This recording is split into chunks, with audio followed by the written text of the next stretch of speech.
Hi everyone, Horatio here, the creator of Traumatarium Deckulus, here to do a quick playthrough just to run through some of the rules and give you an idea of how the game runs. So, to begin, you're going to need one of your provided hero cards. They're probably the easiest way to track your items as well as your life total. Generally, for most games, I recommend starting with 20 life and one of each of the items. So 1 potion, 1 bomb, and 1 key. As well as playing with preferably 1 boss card in the deck. You can alternatively do it a little harder and play with multiple boss cards in the deck.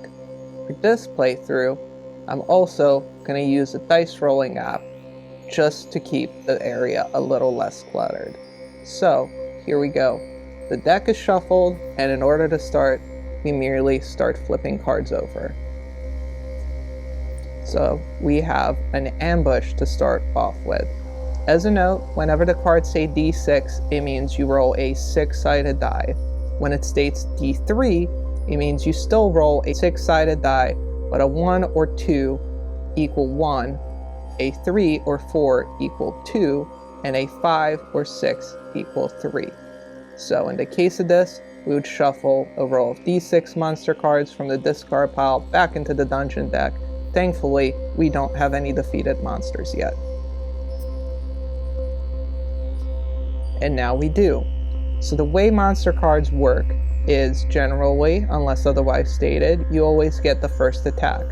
In order to attack, you will roll a 6-sided die and deal the damage roll equivalent. So in this case, a 4, 5, or 6 would deal 1 damage and bring the health of the monster down by 1. After that, they will hit you back and you will lose life equal to their strength number, which in this case, it's 2.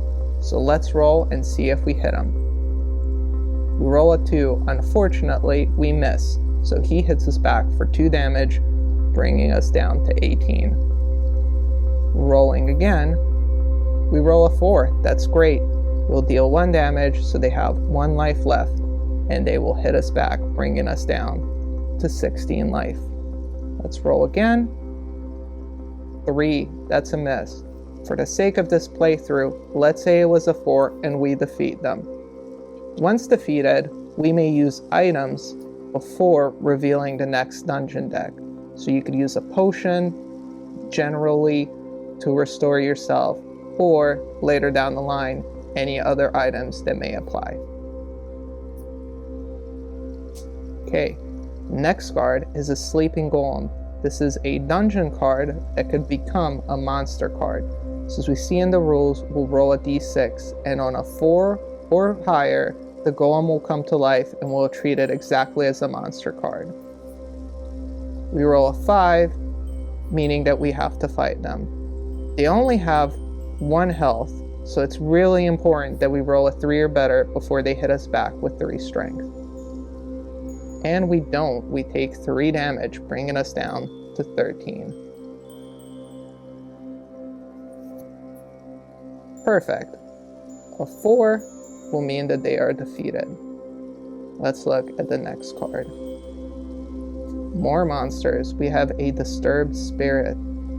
They're pretty hard to hit at 4 or better with a strength of 2. Okay, we hit them, bringing them down to 1 health, while they hit us for 2, and we go down to 11. Great, a 5 means that they are defeated. Now, because we took quite a beating from these 2 monsters, let's use an item before moving any further. We'll use our 1 potion to gain 5 life, bringing us up to 16.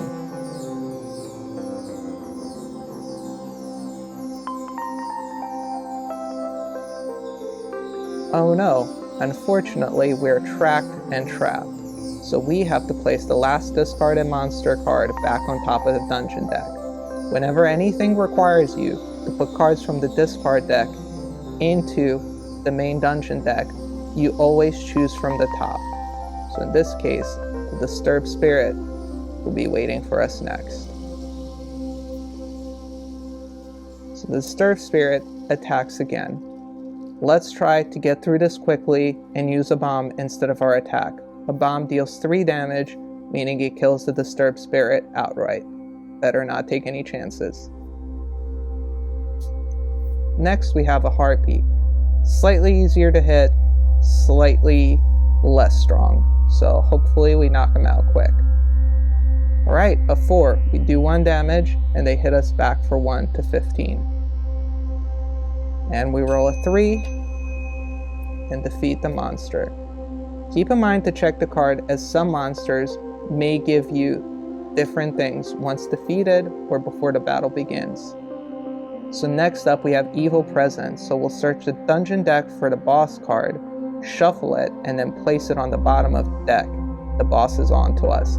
In the case of using multiple boss cards, only choose one to put on the bottom. Shuffle the rest in, not all of them on the bottom. So we'll look through our deck,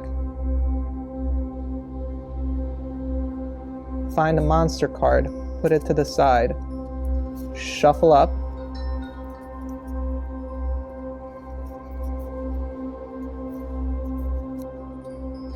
put the boss card on the bottom, and the rest of the deck on top. So we might have a long road in order to get to them, unless we find another effect that allows us to shuffle the dungeon deck. The Obelisk of Power.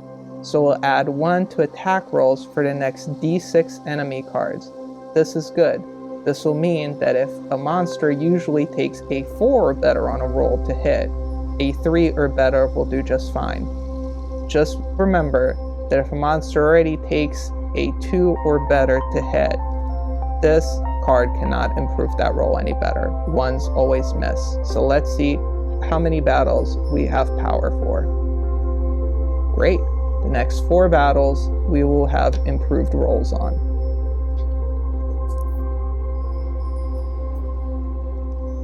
We have a Crazed Villager. So now, because we are under the power of the Obelisk, instead of needing 4, 5, or 6 to hit, we just need a 3 or higher. And we hit, and having just 1 health, they're dealt with. Next card is the Shifting Maze. It says shuffle D6 cards from the discard pile back into the dungeon deck. Again, remember, we always shuffle from the top of the discard deck. So we will shuffle 5 cards from the discard pile. So that'll mean the Crazed Villager goes back on top, the Obelisk of Power, the Evil Presence, the Heartbeat, and the Disturbed Spirit. But this is also great because it'll force us to shuffle the boss card around so it's no longer at the bottom.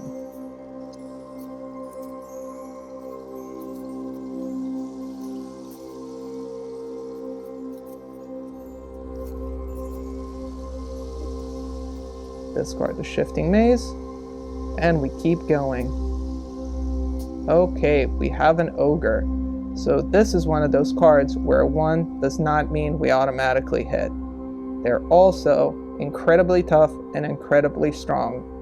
This might be a point where we really wish we had a bomb. So let's start rolling. Alright, a 5 deals 1 damage, bringing them down to 3 health. They hit us back for 4, bringing us down to 11. Now at this point, if we had any potions, we could skip one of our attacks to use a potion. But let's keep rolling. A 6, bring them down to 2 health. They will hit us down to 7 health.